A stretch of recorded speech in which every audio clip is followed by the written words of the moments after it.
India-US relations have never been stronger. I think sometimes people forget that Buddhism started in India. This is a gift that's been given from India to the world.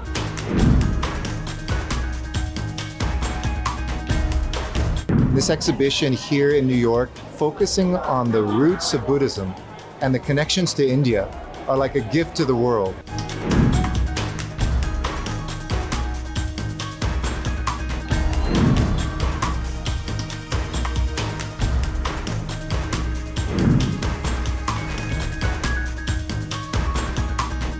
We've been working as an embassy in the United States government on returning that art that needs to be in India.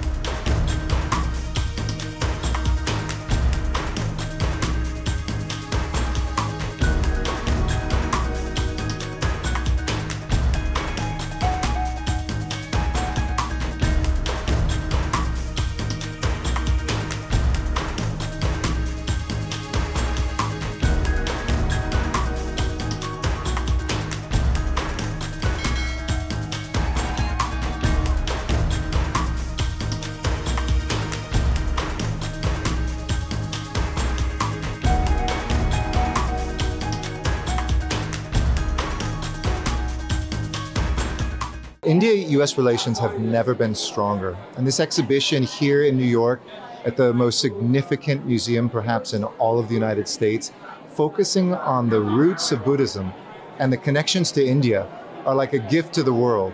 It comes at a moment when the US and India have never been closer friends, and this couldn't have happened without the participation of Indian museums, the national level, the state levels, and contributions of individuals who said, this is such a significant story, we want the world to know it. So I'm very excited to be here. I flew all the way from Delhi just to come to this opening, and hopefully it's something that's a harbinger of more to come.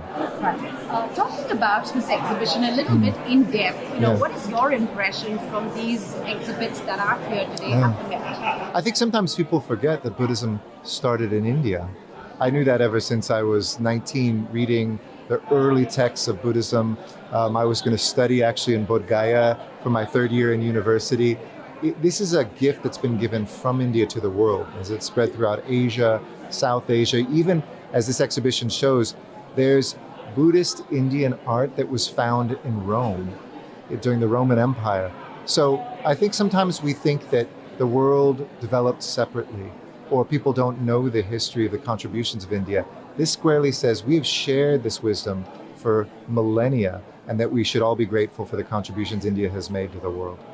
Another news story today was the artifacts that are being repatriated to India. A big story for India, a big move from the US. What does it really signify, your impressions? And this came just after Prime Minister left the US. So we've been working as an embassy in the United States government on returning that art that needs to be in India. This has often come from India. Sometimes it's been stolen, illegally sold. So whether it's the district attorney's office here and the Metropolitan Museum has sometimes identified that art and been a wonderful actor to say, this doesn't smell right, this needs to go back to India.